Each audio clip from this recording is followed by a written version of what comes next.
So I'm gonna do this a little bit more interactively. Please feel free to ask questions as we're going through. I will do my best to answer them as well as I can. This is a newer area of YT for me, so I'm really excited to be talking about it with you today.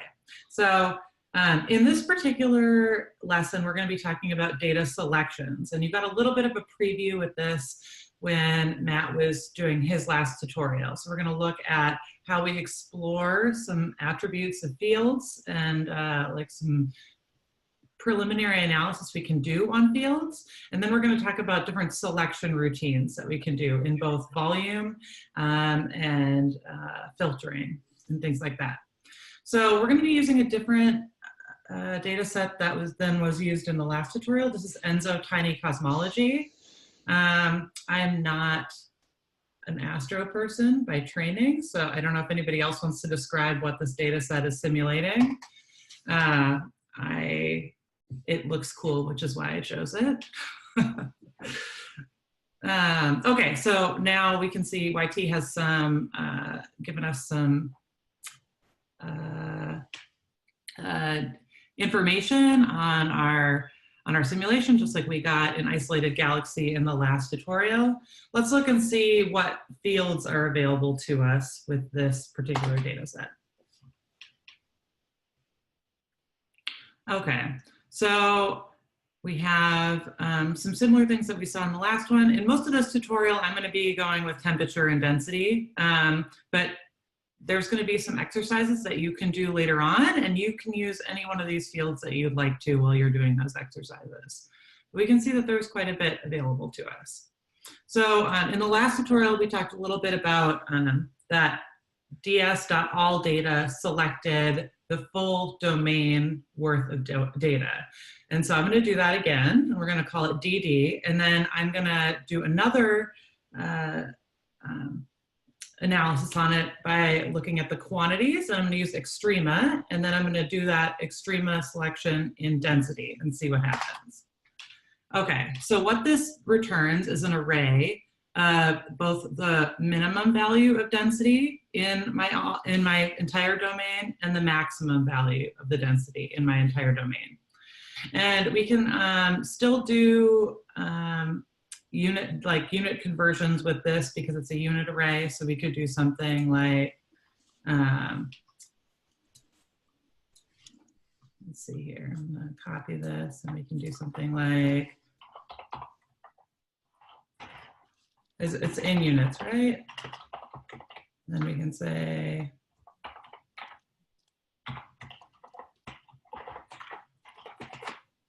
and we can change it just like that.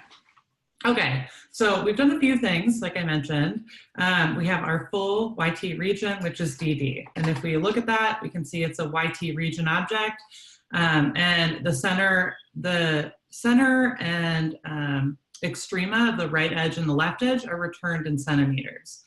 However, we can look and see what other quantities we can look at with this selection. So let's look at the other quantities that we can do. I did extrema up here in cell 4. Let's see what else is available. So there's a weighted average, there's a total mass, center of mass, bulk velocity, and like we were looking at extrema. And so there's lots of different things that are available. Let's see what happens if we look at the weighted average quantity function and what is available with that. Okay, so what weighted average quantity is looking for is a field. And so this is the field that we want to do the weighted average quantity on. And then we can choose a weight field, and that's a string or a tuple. So we can do weighted average with temperature, density weighted with temperature. We could also do it with something like ones, so that way it's all, that way it's not weighted completely, but, and so this will update quite quickly because we have some optimized functions with that. And we can also pass a list of fields and we can weight all of them the same way. So we could do density and temperature and find the temperature weighted quantities, the temperature weighted average on both of those. and then we'll get those, and we have some sane units of those. Okay, so I have some exercises in here. We're not going to do them now, but later today I will be available and we can talk through them if you want. I'm going to have you be doing these exercises with a different ENSO cosmology data set. So this is ENSO Cosmology Plus. And so I want you to try and kind of experiment with these different quantity values and try and weight instead with the cell volume rather than temperature, and kind of explore and get some intuition to that data set with these particular quantities. Okay.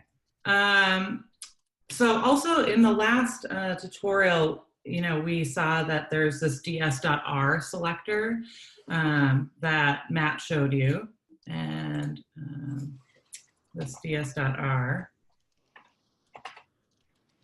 and we can do it like with density or something. Everybody, I don't know if you all have this experience, but every time I'm typing in front of people, I make a typo. Every time it happens.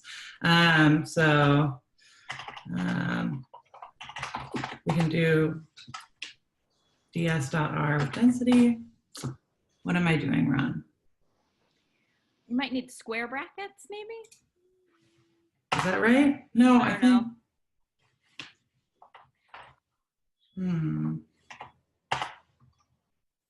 Let me think here. It's square and your tips right above. Oh, is it? Oh, it is. Yep, you're totally right. Wow, I should read my own tips to myself. So we can do something like this ds.r. And this is going to return a flattened array of the density value, and if we can, of the density field, which is the same thing as our dd. So dd, again, is ds.all-data, and if I do dd density, it's a unit array of the same thing. So we can access data in a similar way, but we have different pathways to do it. ds.r is a really nice way to make a region selection really quickly. And so ds.r, like Matt showed you, you can do things like select the entire data set, right? Like this. And then we could do something like that, and that's a YT region as opposed to this flattened array. But then if we did DE density,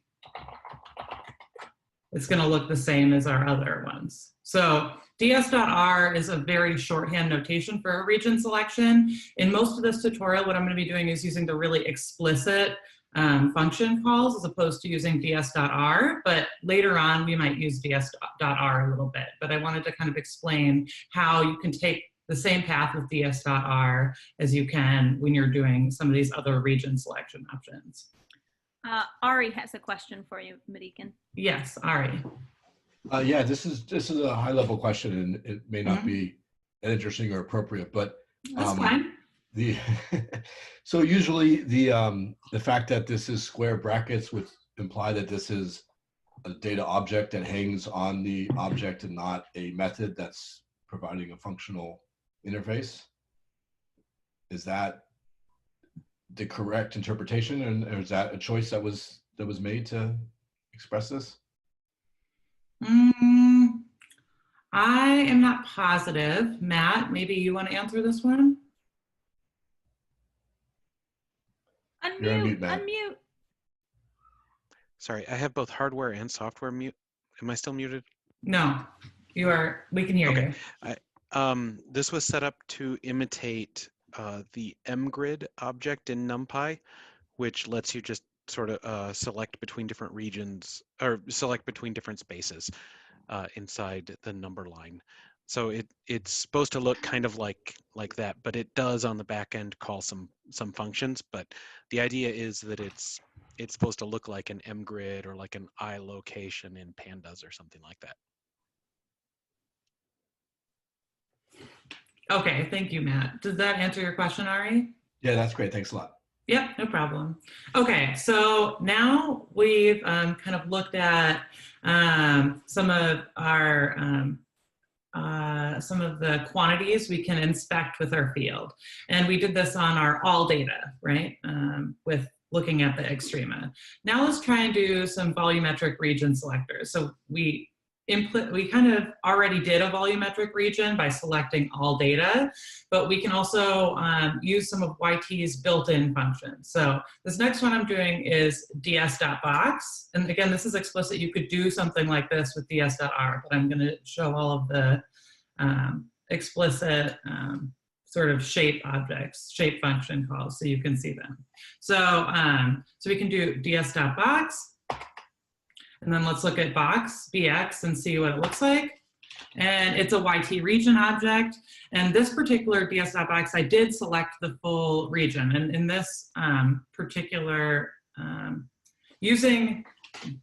so this is like the left, the bottom left edge, and this is the bottom right, like when I'm choosing the ds.box, but we can actually look at this function call. And you can see that you have a left edge and a right edge that you're specifying.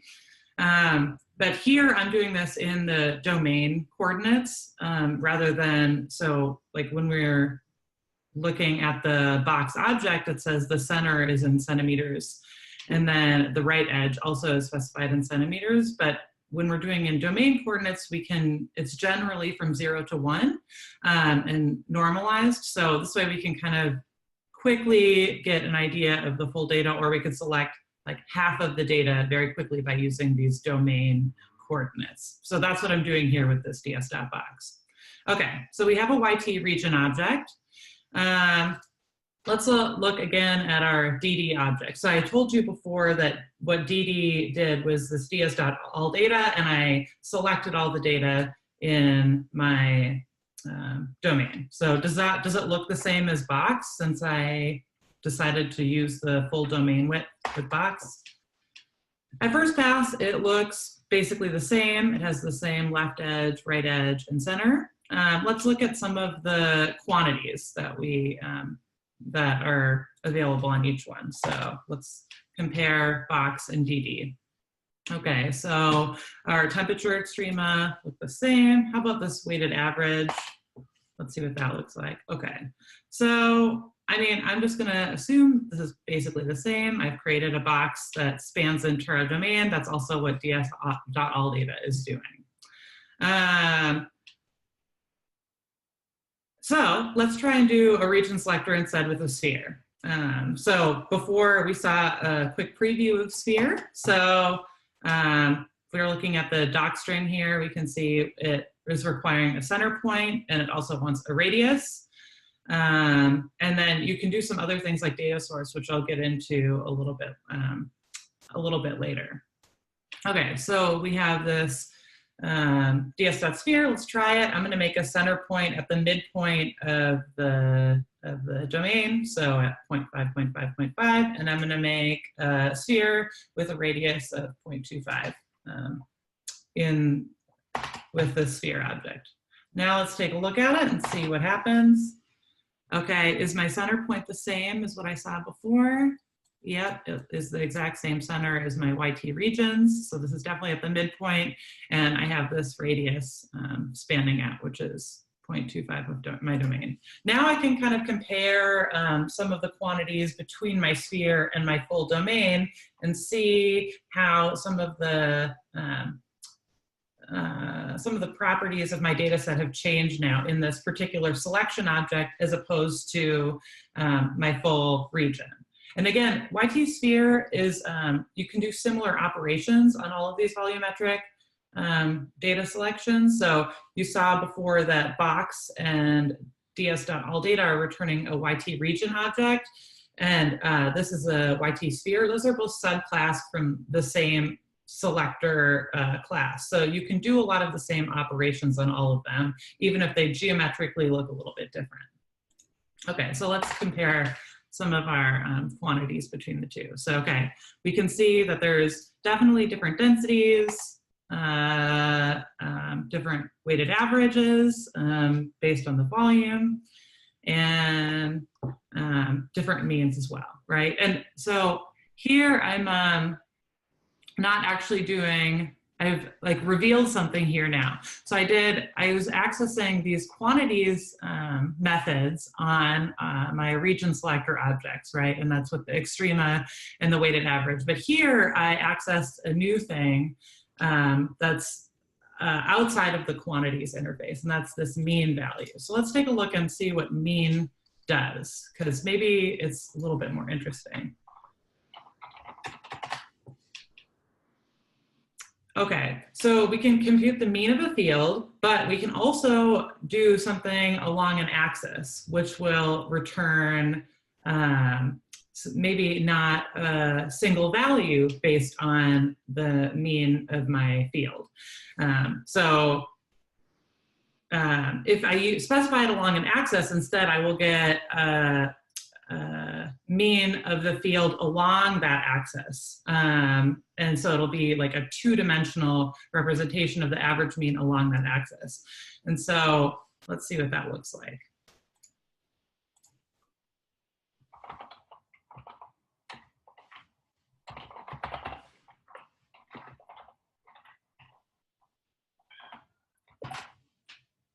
Okay, so instead of me getting a single value like I did up here, right, which is a single point, I now have a projection. So that means that I am getting like a new type of yT object returned using the same interface. And so I'm going to get a little bit into projections a little bit farther down, but this is kind of a preview of what this is looking like. Okay, so now there's another exercise here. When you get to it, I'd like you to kind of choose a different region than the ones we've seen in your ENSO Cosmology Plus data set. Try and select maybe a disk or an ellipsoid or something like that in this new data set. Quick question. Yep. So when you use the access call, it makes it clear that the fields that would give sensible results are only grid fields. Is it that you could be using particle fields and it will simply fail if it's not a reasonable request, or never particle fields, or are we only talking grid fields in this case? It should work with particle fields. And if you give it an axis, it just it will project along that axis. Decomposing the particles into the cells? So it will generate a pixelization. So I'm going to get into this in detail tomorrow, but the projection operation on particle fields is not independent of resolution. And so it assumes a given resolution, and then you can adjust that later on. Okay, but it does a particle projection. Okay, thanks a lot. Yeah. Sorry, I'm sorry for talking over you, Madikin. No, that was great because I did not know the answer. So I have not dealt with particle data in yT yet, so I really appreciate you answering that. That was great. Okay, so now we've seen a sort of volumetric data selection using our data set, but yT also can do data selections that are non-volumetric as well. So we can choose things like rays and slices. So let's see what a ray would look like. And let's first look at the doc string for ray. So what ray will do is create a 1D or like a line through that goes between two arbitrary points that you specify. So you have a starting point and an ending point. And then it'll return that, and so if you just pass the whole data set, it'll give you the values along that line of every single field. So let's try to create an arbitrary array based on our data set and see what that looks like. Okay, so we have our yT ray object. Now let's try and plot it. I'm going to try and plot it with matplotlib. So I'm going to import pyplot. And now T is the time sort of that the ray enters each cell that it's going through. And so that's what I'm plotting against with each of these values. And then I'm going to get my density data and my temperature data, and I'm going to make 2 different plots with it. And I've kind of mislabeled the x-axis here, but so we can actually see and inspect our field values along this arbitrary line. So this is something that would be really nice because we can kind of choose an arbitrary direction through our space, and you can get some intuition of how your data is behaving using ray objects like that. And I hope you all like Frankie Goes to Hollywood, because that's what that title is for. So it's great. So we can also do the same sort of quantities inspection with this ray object that we did with the volume objects before. So like we can look at the extrema in density and temperature with them. And we could do other things too, like, let's see.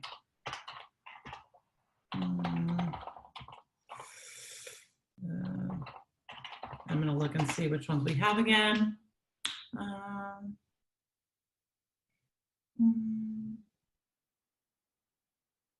Oh, yeah, we could do like max min location or something.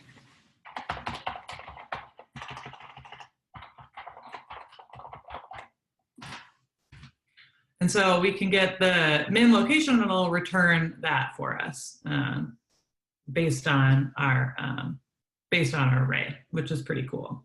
But we can also create 2D data objects. So I kind of gave you a little preview of this with this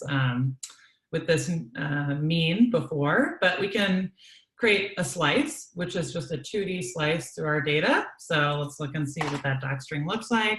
So again, we want to choose an axis that we're slicing along, and then you can choose our coordinate also to slice along. So I'm going to do a Z slice in our data set at 0.4 in the domain units. And let's look at what slice 1 looks like. Okay, so I can see that it's along, and so axis YT, you can pass a numbered axis or a string axis, and it will do either one. So this is like XYZ, so it's 0, 1, or 2. So I sliced in Z, so it's with axis 2. And we can again do the same sort of inspections that we did before with this particular object. So we can do the min, the max, and the mean, and calculate those on our slice object. We can also do things like off-axis slices. So I sliced along the Z-axis, but we can create a cutting plane. And so that we choose like a normal, we choose a normal vector that we are cutting out of, and then the center point that the cutting plane is going through. And so I had created a cutting plane here, and I'm also, instead of doing specified starting point, center point, I'm choosing a min. You can do min, max, or you can specify a coordinate. So I'm going to be doing a cutting plane with a normal of 2, 3, 5, and it's at the minimum value in my data. Okay, and so here's my min value, and let's look at what slice 2 looks like. And so instead of it being a YT slice, like the slice 1 object, like we saw before, this says YT cutting plane, and that's because it's like a separate type of object because it's an off-axis slice. But we can still do the same sort of operations, looking and inspecting each of these slices. And so again, we can do lots of cool sort of operations on our data that tell us a little bit about like what we can inspect the fields in our data by using these different selector objects. And these selector objects, I've only so far talked really about geometric selections, but in a little bit, we're going to talk about things that are a little bit outside of the geometric selections as well. Okay, so then I have another exercise for you when you get to it. And I want you to create array object with the min, the max values. And I want you to find the locations of those values in this Enzo Cosmology Plus data set. And then I want you to create a slice object at whatever location you feel like in this data set. Okay, so now we've seen some slices, but we still don't know really what our data looks like. And a lot of these slice objects have plot methods on them to kind of give us an idea of what we're looking at. So we can do slice.plot, and then I'm just doing a show on here because it doesn't get as, it doesn't accumulate more. So this is, I wanted to plot just the density field of my first slice, which is again at 0.4 in X. So this is going to be a Y, as it's 0.4 in Z, so this is a YX plot. So we can see what our density looks like at this particular thing. We can also plot something like temperature with this plot method. So we can access different fields pretty easily with our slice object that we already created. And I don't know why these are adding. Does anybody, Matt, or I don't know, but. Yeah, I think that what happens is that it overrides the display method as well as returning it. Oh, okay. It might go away if you put a semicolon at the end. Of the. Yeah, of the show. Of the show? Okay, let's try. No. No. Well, it might if I refresh, I guess, because now I don't know. Anyway, yeah, sorry, everybody. I don't know. Anyway, so, but we can do some more advanced data selection as well. So right now you've seen these slice objects, just in a particular, through Z, but we can use a sphere and we can pass that as a data source in a slice object. And then we can plot this special slice that is only using a part of our full data set. So when we do our slice and we just do Z in 0.4, it's using the full data set domain, but we can also specify just a subset of the data, and that's what the data source keyword argument is doing. And so now I'm going to create a sphere in the center of my domain that extends out to 0.4 of my domain. And then I'm going to do a slice on that and use that sphere as my data source rather than the full data set. And let's see what that looks like. And then let's have the semicolon here. Okay, so now we can see this very specific version of our data that's using the sphere as our data source. And so, we can make some cool art that way, I suppose, right? In addition to doing cool science. We can even chain together volumes and do unions and plot that. So I'm going to create two different spheres, and their center points are not at the center of my domain. I've kind of made them slightly kitty corner from each other and with different radii. So that's sphere 3 and sphere 4.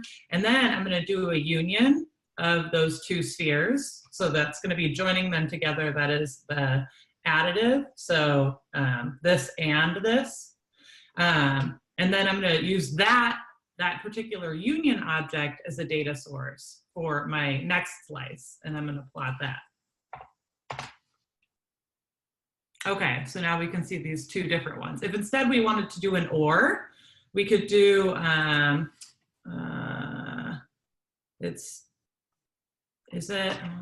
just forgot what it was. Let me think.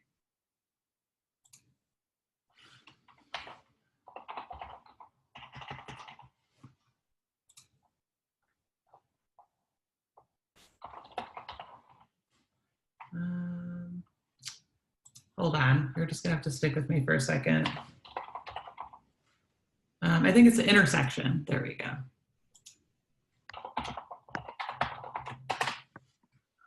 And so instead of being the two next to each other, I'm doing an or selection. So, or I'm doing like where the two are together, but not where they're apart. So, yeah, so this is kind of nice. You can then select very specific objects if you want to. You also don't have to join the same type of object. So I've just done a simple thing with ds.sphere here, but you could do this with like an ellipsoid and a sphere, or a cube and a sphere, or like 3 cubes randomly if you feel like it, whatever you want. And so this chaining together, I think, is very fun. And so for the next interactive exercise, I want you to create a slice object and temperature. And if you want, as a bonus, create an intersection with another volumetric object. You could make a new one, or you could use the one that you did in exercise 2 or 3. I can't remember which one. And then I also have a challenge exercise, which basically chains all the stuff together that we did so far in this tutorial. I want you to create this intersection object between a disk and a sphere at arbitrary locations. I want this to be the intersection, not the union, but you could do the union if you feel like it. And then make a slice object at its midpoint and visualize it with the dot plot method. Okay. Now, we've kind of talked a little bit about these basic slice objects, but I showed you a little bit before that we can do something like d.mean, right? And then I can specify something along an axis. So what this is going to do, so let's see. And then I'm going to do,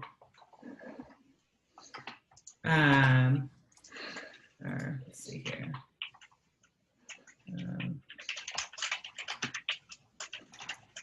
Okay, so I can also do the plot method on this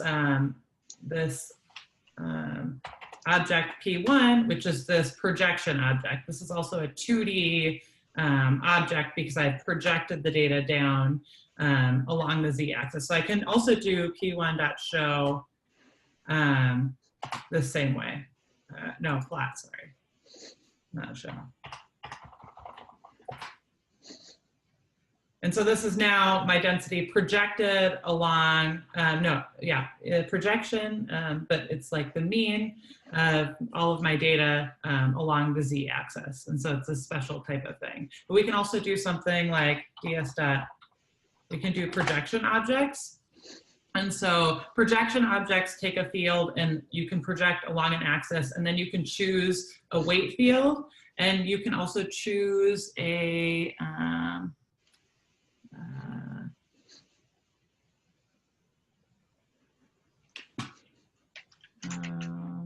where's the thing I wanted to say?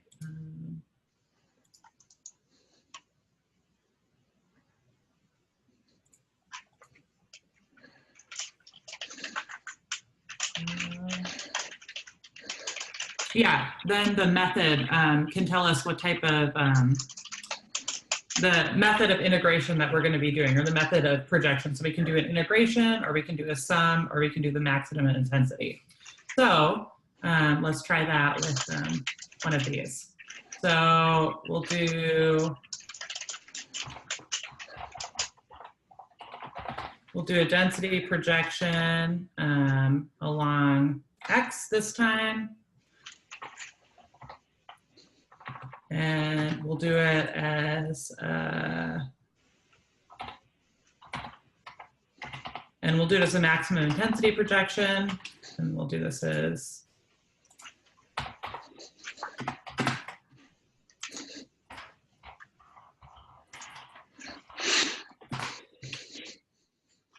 so this is the maximum intensity of my density field in X.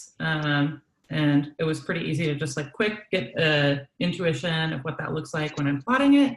But I can also do the same thing with the data source that I did with the slice plots. So for example, I could do the same thing with this previous cell. And then I could do data source, I think it's SP1, let's see if that works. What was my sphere called?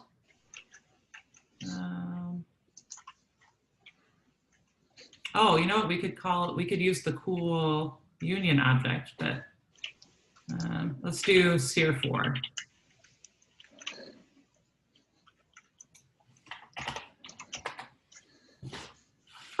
And then I can do another selection with my, I can use the same type of data source object to filter out whatever projection data I want as well. Yeah, so this is all I have prepared on region selections.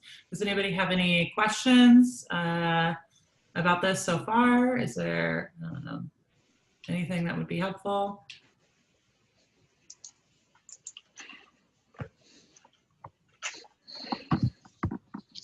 Okay, well, I am very happy to walk through some of these examples and worked problems with you in the afternoon session when we have a little bit more free time. I hope that this was helpful to you, and yeah, thank you for listening.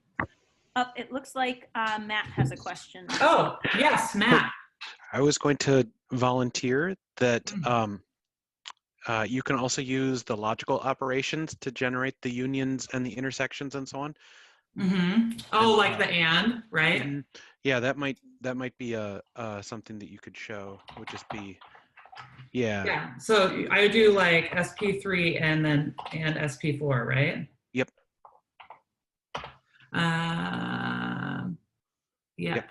That's right. Yep. Okay. So I can do I'm gonna do a couple other ones in here. So I can do select 2, and then I could do the same. I'm going to do the same filtering, but instead of data source, I'm going to say select. Instead of sphere 4, I'm going to use select 2. So you can see what that's going to look like. Here we go. And I think we've got or and not, which is minus, and XOR. Ooh, okay. So I can do like this, right? Yeah. Let's see what that looks like. So did I maybe? You did it right. It's just that now you'll see, since you're projecting. Oh, right. Yes, because I'm projecting, it's a little bit different. Okay, maybe I'll do a slice then. Let's get rid of this and.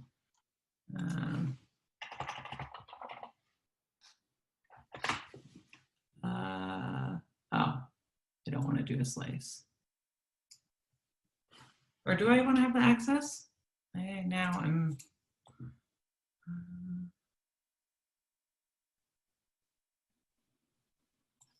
Let's just see what happens.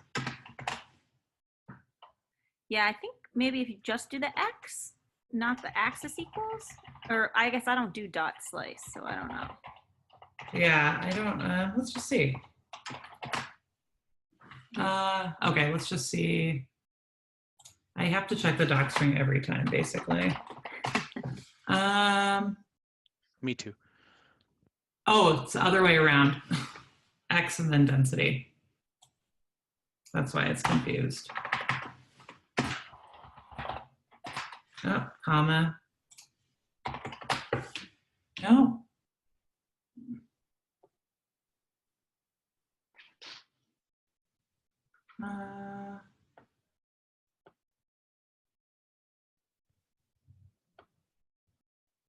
Oh, no, I can just, no, it's going to assume I need the coordinate, not the field. And then I need to do, I can do a P2 density.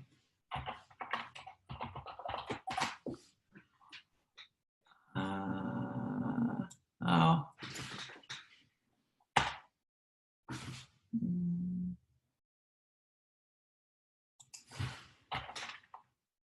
Can I do this?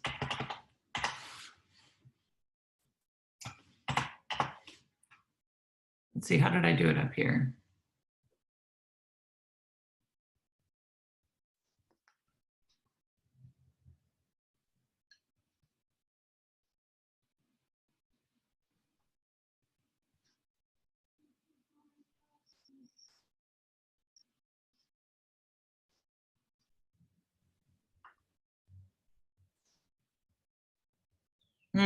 Okay. Sorry, I'm scrolling all over the place, everybody.